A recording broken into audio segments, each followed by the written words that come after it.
24 കണക്റ്റും K Chittilappilly ഫൗണ്ടേഷനും ചേർന്ന് നിർമ്മിക്കുന്ന 100 വീടുകളിൽ എറണാകുളം ജില്ലയിലെ മൂന്നാമത്തെ വീടിന്റെ താക്കോൽദാനം നടന്നു. എടവനക്കാട് പഞ്ചായത്തിൽ കാവുങ്കൽ വീട്ടിൽ ഷീജ റിജുവിനും മക്കൾക്കുമാണ് വീടൊരുങ്ങിയത്. 24 കണക്ട് അംഗങ്ങളും നാട്ടുകാരും ചടങ്ങിന്റെ ഭാഗമായി.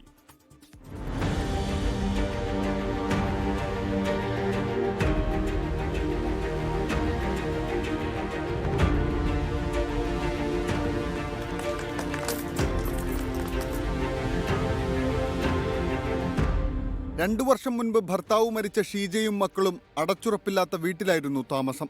എറണാകുളത്തെ ഒരു കടയിലാണ് ഷീജയ്ക്ക് ജോലി.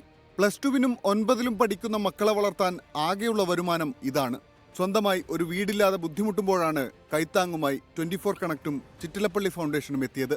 24 കൊച്ചി റിപ്പോർട്ടർ ആൻമരിയ സണ്ണി താക്കോൽ കൈമാറി. നന്ദി പറഞ്ഞു കുടുംബം. 24 ചാനലും ചിറ്റിലപ്പള്ളി ഫൗണ്ടേഷനും ചേർന്ന് എനിക്ക് അടച്ചുറപ്പുള്ള വീട് തന്നതിന് ഞാൻ നന്ദി പറയുന്നു. റോട്ടറി ക്ലബ്ബും മിലൻ, ദീപ മേഡവും സന്തോഷ് സാറുമാണ് എനിക്ക് ബാക്കി തുക തന്നത്.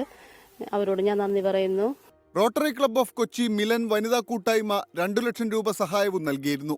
ചടങ്ങിൽ 24 കണക്ട് ജില്ലാ കോർഡിനേറ്റർ ബീന ജഗദീശൻ, എടവനക്കാട് ഹൈസ്കൂൾ അധ്യാപകൻ ജോർജ് തുടങ്ങിയവർ പങ്കെടുത്തു. 24 കൊച്ചി.